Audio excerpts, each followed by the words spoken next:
Learning how to make beautifully decorated cookies can be an art form. Once you learn how, the possibilities are endless.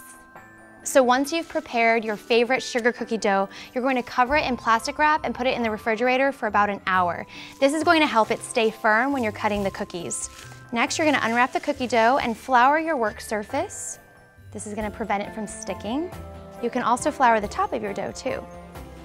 So roll out your dough to 1/8 of an inch to 1/4 inch thick.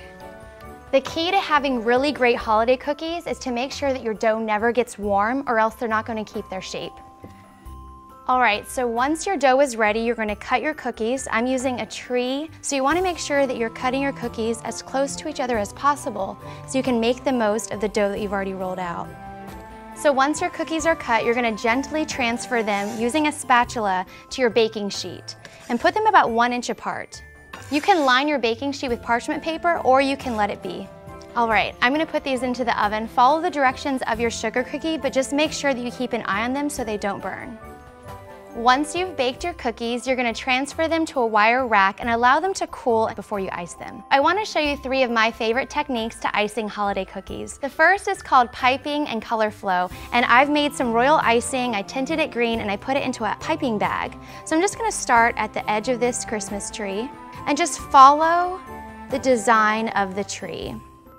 And since royal icing takes a couple minutes to dry, I'm just going to set this aside and move on to this other one. So this one's really fun. This is easy. This is really great for beginners, is the drizzling technique. So I put some parchment paper underneath my wired rack, and I'm just going to kind of drizzle this yummy green frosting over this Christmas tree. And the frosting that I'm using is called a glaze. It's really simple. It's just confectioner's sugar, a little bit of water, and food coloring. You don't want to wait until your tree dries, so make sure that you're adding your sprinkles while your tree is still wet. All right, so the final technique is called color flow. Before you add the sprinkles, you're going to add another color and kind of drag it together and give it that marbled effect. I'm going to drizzle this really pretty white glaze over the tree, and then I'm going to drag it with a toothpick. Then you can add the fun sprinkles.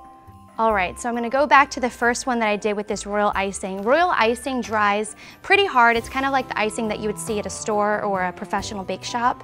So I'm just going to keep piping the entire thing. And I'm going to show you a really fun technique afterwards. I'm just going to use my finger and kind of give it a tree effect. And the reason why you pipe the outline of the tree is to keep it from kind of spilling over. So I'm just going to rub it with my finger, kind of replicate those peaks you get in a noble fir or one of those Christmas trees you have at home. But these peaks will stay up and they'll dry and harden that way. All right, and then using some white royal icing, I'm just going to draw some fun designs on there. And a couple sprinkles. Decorating sugar cookies can be so much fun, and nothing says happy holidays like a decorated sugar cookie.